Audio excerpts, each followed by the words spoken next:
right there. Guys, shake hands again, please.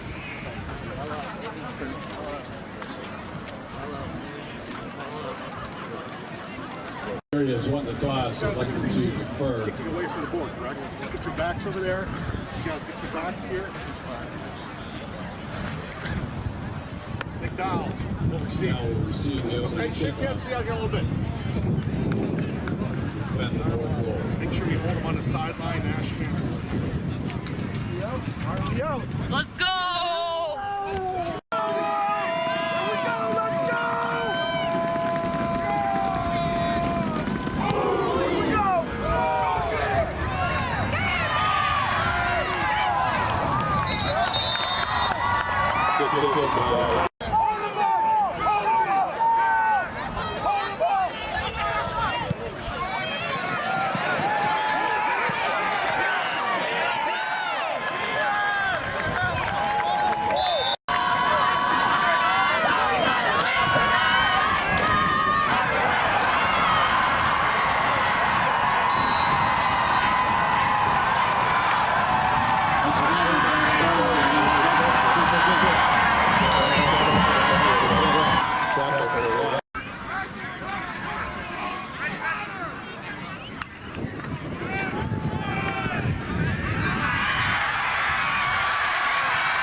Down to the Royals.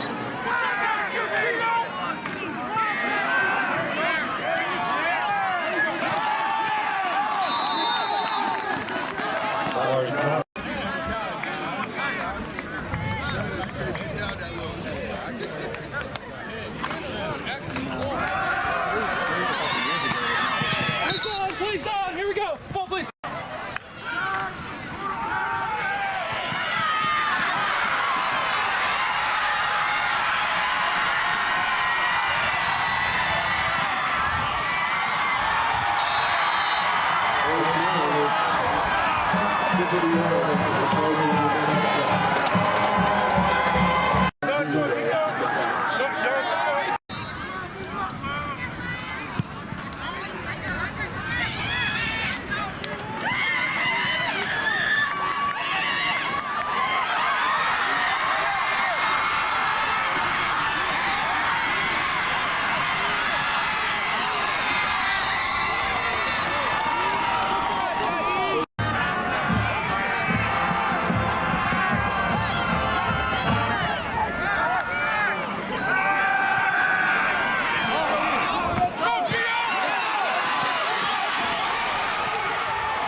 Good ball. Okay.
From the victorious McDowell Trojans. Yes, sir. You are District 10 6A champions again for the 7th straight year. How's it feel? It feels great, honestly, to beat Erie High. We're rivals, and to keep winning D10 every year, it's just a great feeling. So, yeah, on a real high note right now. Was there any difference between this game and the first time you played them? I mean, sometimes it can be difficult to beat that team second time around. I mean, we were familiar with them, but they definitely threw in some wrinkles, so it made it challenging. They had some new routes, hard to adjust. I switched from safety to corner for this game, so it was a little bit of a good adjustment for me. And I don't know, we just played as a team, and it was great. So it seemed like it was a pretty good adjustment. You start the scoring there with the pick six, the 24-yarder at about the 7-minute mark of the first quarter. Just take me through that play. Well, first of all, I got to give credit to my linebackers for tipping that straight to me. Made it really easy for me to pick it off and take it all the way back. So that was a great momentum setter, and I'm just really happy that we got to start off on a good foot. I was going to say, that seemed like that really did help your momentum, help you guys build that 21-0 lead, especially with the way the first half ended. How important was that? Oh, absolutely. It was a great start. We got all the momentum early, and if we can just build that lead early, it's very hard for the team that's down to come back. So that was great for us to start off really hot. I was going to say as well, the couple of big plays there. Stephon had a big run. Blaze had a big run. Helps you guys build that 21-0 lead. When they score twice there at the half and it's 21-14, it looks like, you know, Erie High probably has some momentum going into halftime there. What was the mindset? What did Coach tell you guys in the locker room? We were comfortable where we at. We just had to regroup, you know, really just come together as a team. And it's a new half, new game, so we just got to approach it like that and just clean mindset and just get ready to play second half. Did you make any adjustments defensively there, pitching a shutout?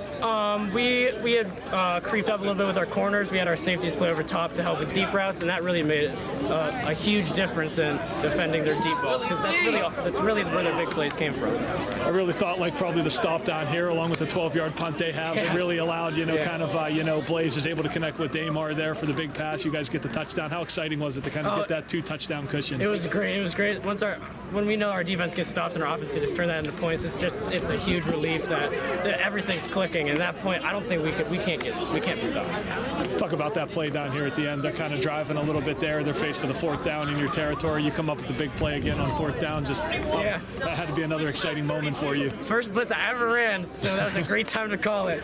He did not see me at all. I was flying and just hit the first thing you see. So that's about it. Do you have any thoughts on State College next week? You guys are kind of familiar with playing against them. Yeah. Do you have any thoughts on that game? They're a great team. It's going to be a great game, and I'm looking forward to it. And that's about it. Okay, thank you, Cam. Coach, I'll tell you, congratulations on a District 10 championship, the 7th in a row for the McDowell program. How does this one feel? It feels pretty good. Being my first one, it's definitely special, especially with the senior group that we've been with for the last 4 years. So it's pretty special. Talk about the start of this game. I know you said earlier, I kind of talked before the game that, hey, you guys were fired up for this one. How important was that pick six, couple of long touchdowns to build that 21-0 lead early? Yeah, it was good. We executed really well in the first half, in that first quarter, and then kind of made some really silly mistakes, in the second quarter and let them get back in the game. And then at the half, we kind of talked about how, it really hasn't been easy all year for us, and our guys just stepped up and executed, in the second half. So it was a good win. Nothing that we're, satisfied with, but definitely, we're moving on, so that's good. Talk about Cam's interception there. I thought, that was a big play to kind of get you guys out in front right away. After He had two big plays, right? Mm-hmm. So he had the interception, and then he had the nice sack at the end, or the hit on the quarterback to force the ball out. So he stepped up. We got a bunch of guys hurt, so it was nice that our younger guys could step up and play. I thought the two big plays there, the run by Blaze, the run by Stefan, in that, like you say, at the end of the first quarter there, beginning of the second quarter, were huge plays to help you build that lead. No doubt. I mean, he's been consistent all year, and Blaze has been consistent all year, and those guys have done a great job of leading our offense. What was, like you said, when they scored those two touchdowns to make it 21-14, they kind of look like they have the momentum going into halftime there, but you guys were able to pitch the second half shutout. You kind of alluded to it earlier about, what you talked about at halftime, but could you just kind of elaborate on that a little further? Yeah, actually, the second score was a bad call defensively on my part, and then, we did. Momentum was in their favor, and we went at halftime, and we talked about it, and our guys did a good job of, listening and rallying to, get that first, come out of the half and get that first stop, and then offense was able to put something together and end up working out. I was going to say the stop down here, I thought they went on, I think, like about a 14-play drive. You guys turned them away at about the 12-yard line. It's just mistake after mistake, man. Cheapers. It doesn't have to be that hard, but it is what it is. When they had the 12-yard punt there and you guys take advantage of the short field starting at their 23-yard line, Blaze has the pass to Damar, I believe, down to the 6, and Stefan with a couple runs. It had to be huge to just be like, okay, now we're ahead by 2 scores. Absolutely, yeah. It was definitely nice to be able to get that lead. Then, of course, like you said, the play, the second play Cameron makes down there on that 4th down when they have a chance maybe to make it 1 score again. Just like you say, the defense kind of was that bend but don't break, it felt like. Yeah, I mean, crying out loud, how many big plays are we going to give up, though? Jeez, we got to get better at that. But, our guys did. They bent, and they didn't hang their heads. They played the next play, and credit to them. Do you have any thoughts on State College next week? Yeah, they're really good. They're really good. We're going to have to play a lot better football than if we're going to have a chance to win. Okay, thanks, Aaron. I appreciate that, buddy.